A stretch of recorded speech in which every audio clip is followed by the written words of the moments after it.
Flash spécial. Ce que les médias traditionnels ne vous disent pas sur la Côte d'Ivoire. Bienvenue dans notre analyse exclusive de la présidentielle ivoirienne de 2025. Contrairement aux rumeurs qui enflamment les réseaux sociaux, nos investigations révèlent que l'ONU n'a pas rejeté la victoire d'Alassane Ouattara, une fausse information qui circule dangereusement. Nous avons décrypté les véritables positions des Nations Unies et les enjeux cachés derrière cette élection controversée qui a vu Ouattara remporter un 4e mandat avec près de 90% des voix. Avant de plonger dans cette analyse impartiale que vous ne trouverez nulle part ailleurs, n'oubliez pas de laisser un like et de vous abonner à notre chaîne pour soutenir le journalisme de vérité. Attachez vos ceintures, la réalité dépasse souvent la fiction. La communauté internationale observe avec consternation le déroulement du processus électoral ivoirien, alors que des informations contradictoires circulent concernant la position des Nations Unies sur l'élection présidentielle du 25 octobre 2025. Contrairement aux rumeurs qui ont enflammé les réseaux sociaux, l'ONU n'a en réalité pas rejeté les résultats proclamant la victoire d'Alassane Ouattara, ces allégations relevant d'une désinformation orchestrée pour déstabiliser le pays. L'organisation internationale, qui avait joué un rôle déterminant lors de la crise post-électorale de 2010, s'est contentée cette fois-ci d'appeler à un scrutin pacifique, sans prendre position sur le résultat final, conformément à son respect de la souveraineté des États. Les tensions politiques en Côte d'Ivoire rappellent étrangement celles de 2010, lorsque Laurent Gbagbo avait contesté la victoire de son rival, plongeant le pays dans une crise meurtrière ayant fait près de 3000 victimes. 15 ans plus tard, les cicatrices de cette période sombre demeurent visibles dans la psyché collective ivoirienne, nourrissant les appréhensions face à chaque échéance électorale. L'histoire semble se répéter sous une forme différente, avec cette fois-ci un président sortant qui brigue un 4e mandat controversé face à une opposition en partie muselée, dont les principaux leaders, Laurent Gbagbo et Tidjane Thiam, ont été écartés de la compétition par des décisions contestées du Conseil constitutionnel. La Commission électorale indépendante, CEI, a proclamé Alassane Ouattara vainqueur avec 89,77% des suffrages, un score écrasant qui témoigne moins d'une adhésion populaire que de l'absence de véritables concurrents. Ce triomphe numérique, obtenu dans un contexte de participation électorale modeste avec un taux à peine supérieur à 50%, laisse un goût amer à l'opposition qui dénonce un simulacre d'élection et refuse de reconnaître la légitimité du président réélu. Les observateurs internationaux, présents sur place, ont constaté un déroulement globalement pacifique du scrutin mais n'ont pas manqué de relever les irrégularités et les restrictions imposées à certains candidats. Le Comité des droits de l'homme des Nations Unies avait été saisi par Laurent Gbagbo et Tidjane Thiam pour contester leur exclusion du processus électoral, mais leurs demandes de mesures provisoires ont été rejetées. Cette décision, annoncée le 7 octobre 2025, a anéanti les espoirs de l'opposition de voir les Nations Unies intervenir en sa faveur pour modifier le cours de l'élection. Le refus de l'instance onusienne n'équivaut cependant pas à une validation du processus, puisqu'elle a simplement reporté l'examen au fond des allégations à une date ultérieure, demandant à l'État ivoirien de soumettre ses observations au plus tard en février 2026, bien après la proclamation des résultats définitifs. L'Union africaine et la CEDEAO, organisation régionale influente, ont adopté une position prudente, évitant de critiquer ouvertement le processus électoral tout en appelant au dialogue entre les différentes forces politiques. Cette tenue contraste avec leurs interventions plus énergiques lors de crises précédentes, soulevant des interrogations sur l'efficacité des mécanismes régionaux de promotion de la démocratie. Ces institutions semblent privilégier la stabilité à court terme au détriment d'une gouvernance démocratique inclusive, un choix stratégique qui pourrait s'avérer contre-productif à plus long terme en alimentant les frustrations populaires. Les médias internationaux ont couvert l'événement avec un intérêt variable, certains soulignant le caractère prévisible de la réélection d'Ouattara, d'autres s'attardant davantage sur les contestations de l'opposition. Cette couverture médiatique parcellaire reflète les enjeux géopolitiques sous-jacents et les intérêts divergents des puissances internationales dans cette région stratégique d'Afrique de l'Ouest. La France, ancienne puissance coloniale, a rapidement félicité Alassane Ouattara pour sa victoire, tandis que d'autres acteurs internationaux ont fait preuve d'une plus grande réserve. Le Front commun, alliance des principaux partis d'opposition, a dénoncé une communauté internationale restée silencieuse face à ce qu'il considère comme des manœuvres autoritaires du pouvoir en place. Ce sentiment d'abandon par les instances internationales renforce la conviction des opposants que le régime d'Ouattara bénéficie d'une impunité diplomatique qui lui permet de s'affranchir des normes démocratiques sans craindre de véritables conséquences. Cette perception d'une justice internationale à géométrie variable alimente la défiance envers les institutions internationales, accusées de parti pris. La commission électorale, chargée d'organiser et de superviser le scrutin, a tenté de présenter une image de transparence en publiant les résultats détaillés par circonscription. Cette démarche n'a toutefois pas suffi à apaiser les soupçons de fraude, notamment dans les bastions traditionnels de l'opposition où l'abstention a été particulièrement élevée, comme dans le département de Gagnoa, 79,32%, ou le quartier de Cocody à Abidjan, 80,76%. Ces chiffres contrastent fortement avec les taux de participation enregistrés dans le nord du pays, fief électoral d'Alassane Ouattara, où la mobilisation a atteint des sommets, dépassant parfois 95% dans certaines localités. Dans ce contexte turbulent, la vérité sur la position des Nations Unies se trouve noyée sous une avalanche d'informations contradictoires. L'Organisation mondiale, fidèle à ses principes, n'a ni validé ni invalidé le scrutin, laissant aux institutions ivoiriennes la responsabilité de résoudre leurs différends politiques.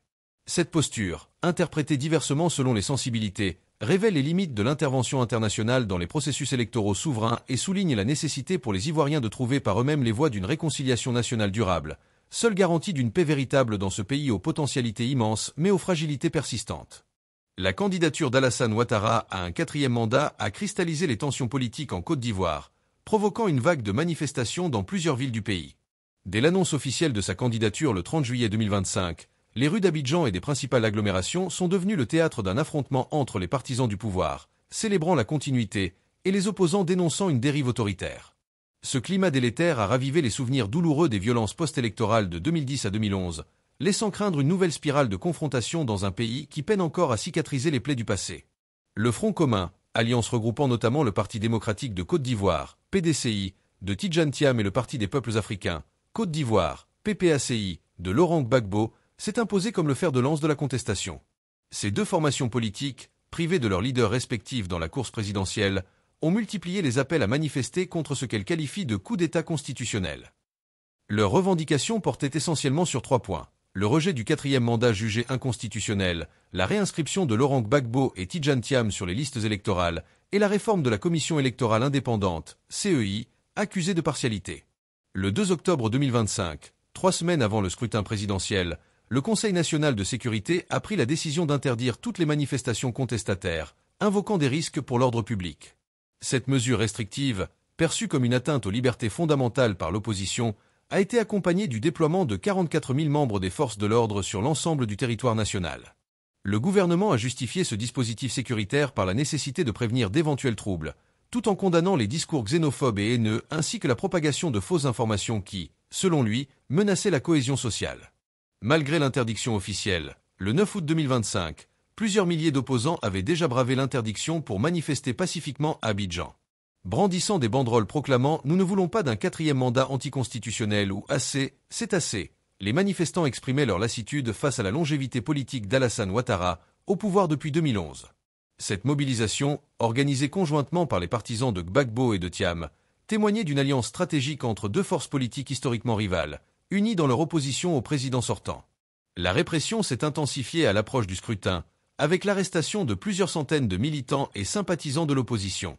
Selon le ministère de l'Intérieur, 237 personnes ont été interpellées pour troubles à l'ordre public suite à une manifestation organisée le 11 octobre 2025 et dispersée par les forces de l'ordre à coups de gaz lacrymogène.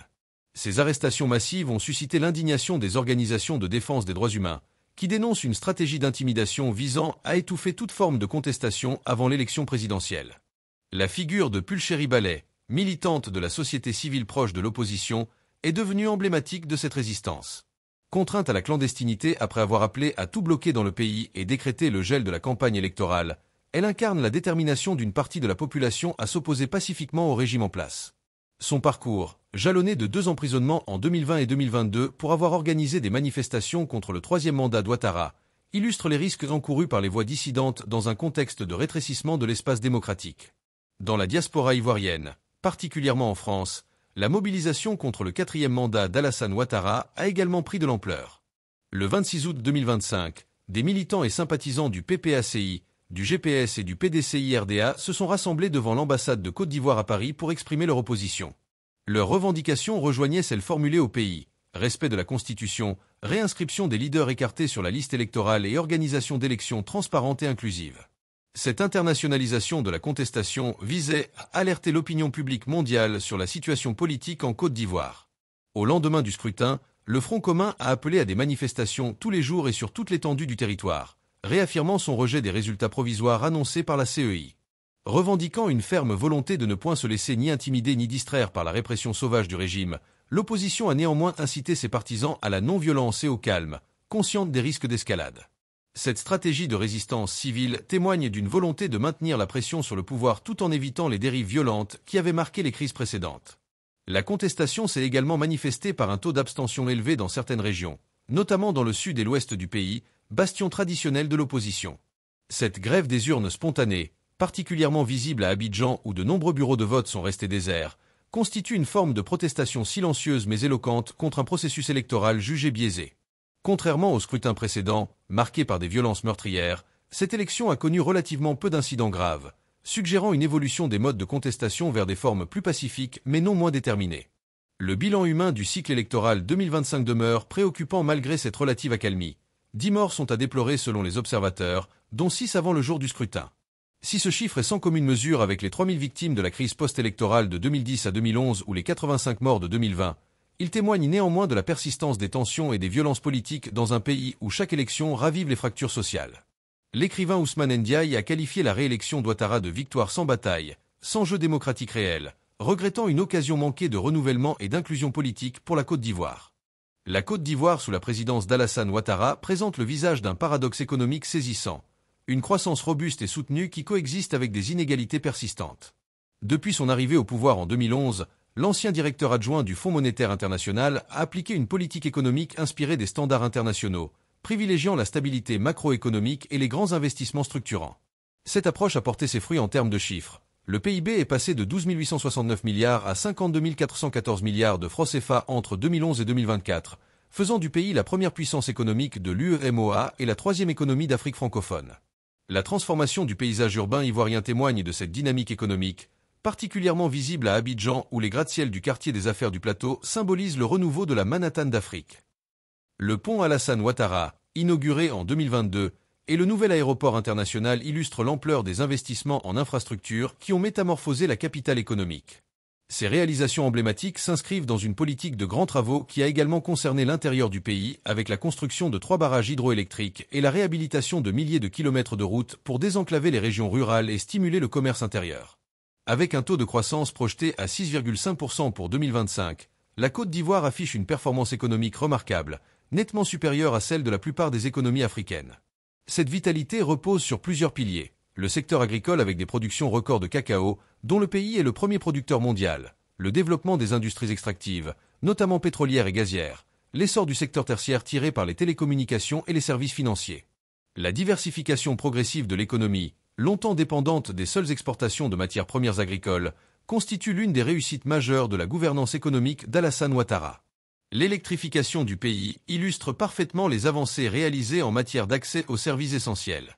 À l'arrivée du président Ouattara en 2011, seulement 1200 localités étaient électrifiées. Aujourd'hui, le taux d'électrification nationale dépasse les 95%, approchant l'objectif ambitieux de 100% que s'est fixé le gouvernement.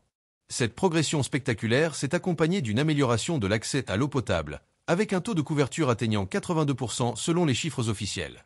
Ces infrastructures de base constituent le socle indispensable au développement économique et social, permettant l'émergence d'activités productives dans des zones auparavant enclavées. Le bilan social présente toutefois des contrastes saisissants. Si la pauvreté a reculé, passant de 55% en 2011 à 37,5% en 2021 selon la Banque mondiale, plus d'un tiers de la population vit encore sous le seuil de pauvreté. Le PIB par habitant, estimé à environ 2 900 $ en 2025, reste modeste en comparaison avec les pays émergents, et l'émergence d'une véritable classe moyenne se heurte à la persistance d'inégalités criantes entre zones urbaines et rurales. L'indice de Gini, qui mesure les disparités de revenus, demeure élevé, traduisant une répartition déséquilibrée des fruits de la croissance.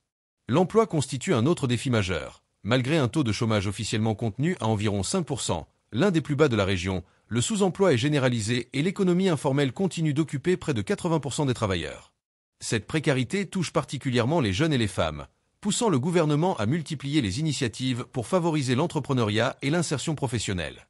La création d'emplois formels, mieux rémunérés et socialement protégés, progresse trop lentement pour absorber l'arrivée massive de nouveaux actifs sur le marché du travail, conséquence d'une démographie dynamique.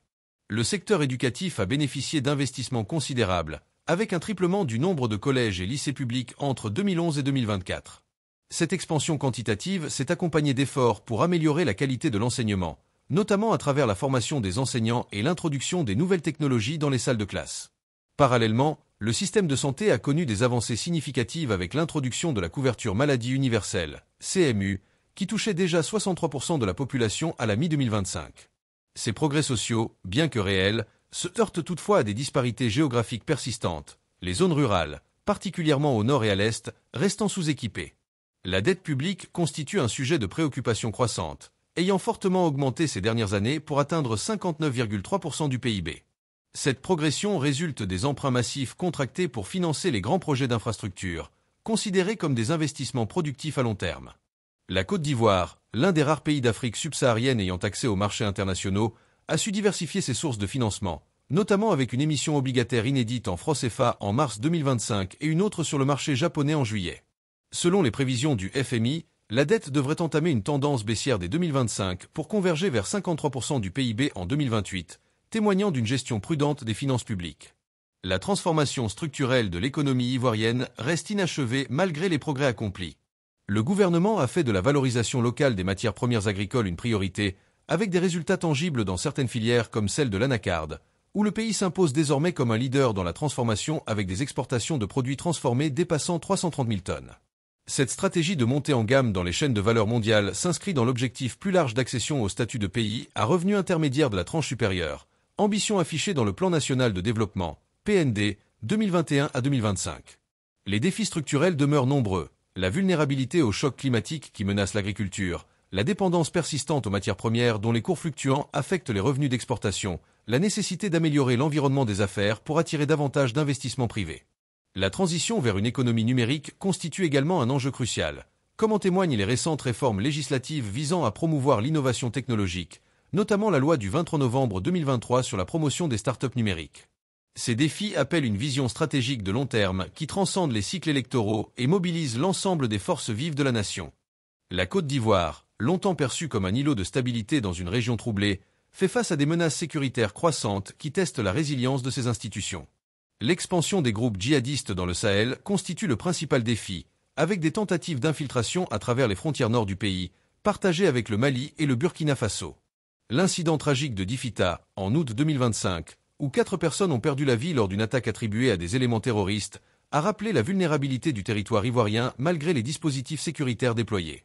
Cette première attaque meurtrière depuis les événements de Kafolo en 2020 à 2021 illustre la persistance d'une menace qui évolue et s'adapte aux contre-mesures mises en place par les autorités. Le ministre d'État et ministre de la Défense, Téné Birahima Ouattara, frère du président, a régulièrement souligné la complexité des défis sécuritaires auxquels le pays est confronté. La Côte d'Ivoire est confrontée à de nombreux défis: terrorisme, criminalité organisée, cybercriminalité, orpaillage illégal, déclarait-il récemment, assurant que l'armée répond avec efficacité sur tous ces fronts. Cette confiance affichée repose sur les profondes réformes entreprises depuis 2011 pour reconstruire des forces armées cohérentes et professionnelles après une décennie de crise qui avait gravement affaibli et divisé l'appareil sécuritaire ivoirien. La construction de bases militaires et le déploiement d'unités spécialisées le long des frontières septentrionales témoignent de cette stratégie proactive. L'amélioration de la situation sécuritaire générale constitue l'une des fiertés du régime d'Alassane Ouattara. Selon les chiffres officiels, l'indice de sécurité est passé de 6,8/10 en 2012 à 1,2/10 en janvier 2024, se rapprochant des standards des grandes métropoles mondiales. Cette performance est attribuée à la modernisation des équipements, à la formation accrue des personnels et à l'adoption de technologies avancées comme la vidéosurveillance et les outils de police scientifique. La sécurisation réussie de la Coupe d'Afrique des Nations, CAN, 2023, événement continental majeur organisé en Côte d'Ivoire début 2024, a mis en lumière les capacités opérationnelles des forces de sécurité ivoiriennes face à des défis logistiques complexes. La coopération régionale s'impose comme un élément essentiel de la stratégie sécuritaire ivoirienne. En juillet 2025, Abidjan a accueilli une rencontre de haut niveau organisée par le Programme des Nations Unies pour le développement, PNUD, réunissant plusieurs pays côtiers d'Afrique de l'Ouest pour réfléchir collectivement aux stratégies de résilience face aux menaces communes. Cette initiative s'inscrit dans une dynamique plus large visant à renforcer les mécanismes de collaboration entre États voisins, partageant le constat que la sécurité régionale est indivisible et que les approches isolées sont vouées à l'échec. La Côte d'Ivoire participe également à des missions internationales en Guinée-Bissau et en Centrafrique, contribuant aux efforts de la CEDEAO et de l'ONU pour la stabilisation de ces pays. La question de la diversification des partenariats militaires a pris une importance croissante dans la stratégie ivoirienne. Traditionnellement liée à la France, ancienne puissance coloniale avec laquelle subsistent des accords de défense, la Côte d'Ivoire a progressivement élargi ses relations sécuritaires à d'autres acteurs. Fin 2024, le ministre de la Défense s'est ainsi rendu en Turquie pour assister au Salon de l'industrie de la défense et de l'aérospatiale, signalant une volonté d'explorer de nouvelles sources d'équipement et de formation militaire. Cette ouverture traduit un souci d'autonomie stratégique dans un contexte régional où l'influence française est contestée, notamment dans les pays voisins du Sahel. Le programme présidentiel d'Alassane Ouattara pour son 4e mandat accorde une place prépondérante aux questions sécuritaires, reflétant leur centralité dans la gouvernance du pays. Parmi les objectifs annoncés figurent le développement d'une industrie nationale de défense, le renforcement de la lutte contre la corruption dans les forces de sécurité, l'amélioration du ratio policier-habitant pour atteindre un agent pour 400 citoyens et l'extension de la vidéosurveillance. Ces mesures s'inscrivent dans une vision holistique qui combine sécurité et développement, reconnaissant que la stabilité à long terme dépend autant de l'efficacité des dispositifs répressifs que de la réduction des vulnérabilités socio-économiques qui nourrissent l'insécurité. Les défis logistiques et opérationnels demeurent considérables malgré les progrès accomplis. Une étude du Centre d'études stratégiques de l'Afrique suggère que la Côte d'Ivoire pourrait devenir une cible privilégiée pour les groupes terroristes en raison de sa géographie et de ses ressources économiques. Les zones frontalières, particulièrement dans le nord, restent difficiles à contrôler totalement en raison de leur étendue et de la porosité des frontières avec le Mali et le Burkina Faso, pays confrontés à une présence djihadiste endémique. La coopération avec ses voisins est complexifiée par les changements de régime survenus dans ces pays, où des juntes militaires ont pris le pouvoir et adopté des postures parfois distantes vis-à-vis des mécanismes régionaux traditionnels. L'approche ivoirienne face au terrorisme se distingue par sa dimension préventive et sociale. Parallèlement au renforcement des capacités militaires, le gouvernement a déployé d'importants programmes de développement économique dans les régions septentrionales vulnérables, proposant notamment des formations professionnelles et des facilités de crédit pour les jeunes et les femmes. Cette stratégie, inspirée du concept de sécurité humaine, vise à traiter les causes profondes de l'insécurité en réduisant les inégalités territoriales et en offrant des perspectives économiques aux populations qui pourraient être tentées par les discours extrémistes. La résilience remarquable de la Côte d'Ivoire face à la contagion djihadiste est attribuée en partie à cette approche intégrée. L'élection présidentielle d'octobre 2025 a constitué un test majeur pour la maturité des forces de sécurité ivoiriennes, appelées à maintenir une posture républicaine et impartiale dans un contexte politique tendu. Le ministre de la Défense avait explicitement exhorté les forces armées à garder une posture républicaine à l'approche du scrutin, conscient des risques de politisation de l'appareil sécuritaire. Le déploiement de 44 000 membres des forces de l'ordre pour sécuriser le processus électoral témoigne de l'ampleur du dispositif mobilisé, mais aussi des inquiétudes des autorités face aux potentielles tensions. Le déroulement globalement pacifique du scrutin, malgré quelques incidents localisés, peut être considéré comme un succès relatif sur le plan sécuritaire. Les perspectives pour 2025 et au-delà restent marquées par la nécessité d'une vigilance permanente face aux défis sécuritaires, selon les termes du ministre de la Défense. L'impératif de finaliser les réformes entamées, d'optimiser les capacités opérationnelles et de renforcer la cohésion nationale s'impose comme le triptyque d'une stratégie à long terme. La montée en puissance des capacités de cyberdéfense constitue également une priorité, dans un contexte où les menaces numériques se multiplient et ciblent tant les infrastructures critiques que les processus démocratiques. Le modèle ivoirien, tel qu'il se dessine sous les mandats successifs d'Alassane Ouattara, s'inspire fortement de l'héritage de Félix Houphouët-Boigny tout en cherchant à l'adapter aux réalités contemporaines. Cette filiation politique revendiquée n'est pas fortuite. L'actuel président puise dans l'imaginaire collectif associé au père de la nation pour légitimer sa vision développementaliste, où la stabilité politique est présentée comme la condition sine qua non du progrès économique. Cependant, contrairement aux vieux, qui dirigeaient le pays dans un contexte de parti unique et de miracle économique des années 1960 à 70, Ouattara gouverne dans un environnement mondialisé et compétitif, marqué par l'exigence démocratique et les aspirations d'une jeunesse connectée. Cette tension entre continuité et renouvellement définit l'identité politique de la Côte d'Ivoire contemporaine, nation qui s'efforce de concilier les traditions d'un État fort avec les impératifs de gouvernance participative réclamés par une société civile de plus en plus affirmée. La diplomatie ivoirienne illustre parfaitement cette recherche d'équilibre entre héritage et innovation. Tout en maintenant des relations privilégiées avec la France et les partenaires occidentaux traditionnels, la Côte d'Ivoire a progressivement diversifié ses alliances stratégiques, nouant des partenariats économiques et politiques avec la Chine, la Turquie, le Maroc ou encore les pays du Golfe. Cette ouverture pragmatique, au-delà des clivages idéologiques, répond à une volonté d'autonomisation et de maximisation des opportunités dans un monde multipolaire. Sur la scène régionale, Abidjan s'efforce de restaurer son influence diplomatique, particulièrement au sein de la CEDEAO, où le pays aspire à jouer un rôle stabilisateur face aux crises qui secouent l'espace sahélien. Cette ambition se heurte toutefois aux résistances des nouveaux régimes militaires de la région, qui voient parfois dans la Côte d'Ivoire le relais d'influence occidentale qu'ils contestent, complexifiant ainsi le jeu diplomatique dans un environnement géopolitique en pleine reconfiguration. L'identité culturelle ivoirienne connaît elle-même d'importantes mutations sous l'effet conjugué de la mondialisation et des dynamiques internes. Le coupé-décalé, le zouglou et plus récemment l'afrobeat ivoirien ont propulsé la musique du pays sur la scène internationale, faisant d'Abidjan une capitale culturelle africaine rayonnante. Au-delà du divertissement, Ces expressions artistiques véhiculent souvent des messages politiques et sociaux qui témoignent des préoccupations d'une population jeune face aux défis du quotidien. Le gouvernement, conscient du potentiel économique des industries créatives, a lancé plusieurs initiatives pour structurer ces secteurs, notamment le développement du Salon international du contenu audiovisuel, SICA, et la construction d'une cité des médias. Ces investissements s'inscrivent dans une stratégie plus large visant à diversifier l'économie nationale tout en projetant une image de modernité culturelle qui puisse contribuer au soft power ivoirien, alors que le pays cherche à affirmer son leadership dans une Afrique de l'Ouest en quête de nouveaux repères après les bouleversements politiques récents. La question environnementale émerge progressivement comme un enjeu central pour l'avenir du modèle ivoirien, confronté aux défis du changement climatique et de la déforestation massive. La couverture forestière du pays, qui représentait 16 millions d'hectares à l'indépendance, ne dépasse plus aujourd'hui 2,5 millions d'hectares, victime de l'extension des cultures de rente et de l'exploitation illégale du bois. Face à ce désastre écologique aux conséquences multiples, érosion de la biodiversité, perturbation du régime des pluies, risque pour la sécurité alimentaire, le gouvernement a initié des programmes de reforestation et adopté des mesures de protection des derniers espaces forestiers.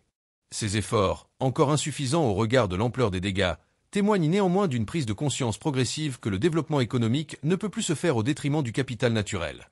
L'équation complexe entre impératifs économiques immédiats et durabilité environnementale constitue l'un des principaux défis pour la définition d'un modèle ivoirien véritablement tourné vers l'avenir, capable d'assurer aux générations futures un héritage prospère et écologiquement viable. Vous venez de découvrir la vérité derrière les manipulations médiatiques entourant l'élection présidentielle ivoirienne. Si l'ONU n'a pas rejeté les résultats comme certains l'affirment, les questions sur l'exclusion des principaux opposants et la légitimité d'un quatrième mandat demeurent entières. Cette situation illustre parfaitement comment la désinformation peut enflammer des tensions politiques déjà vives. Merci infiniment pour vos commentaires éclairés qui enrichissent notre couverture des affaires africaines. Si vous avez apprécié cette mise au point factuel, montrez-le en laissant un like et en partageant cette vidéo dans vos réseaux. Souvenez-vous qu'en cette ère de fake news, la vérité est votre arme la plus puissante. Et n'oubliez pas, la prochaine fois que vous voyez une information sensationnelle, posez-vous toujours cette question cruciale. Qui a intérêt à me faire croire cela ? À très bientôt pour d'autres révélations qui défient le récit dominant.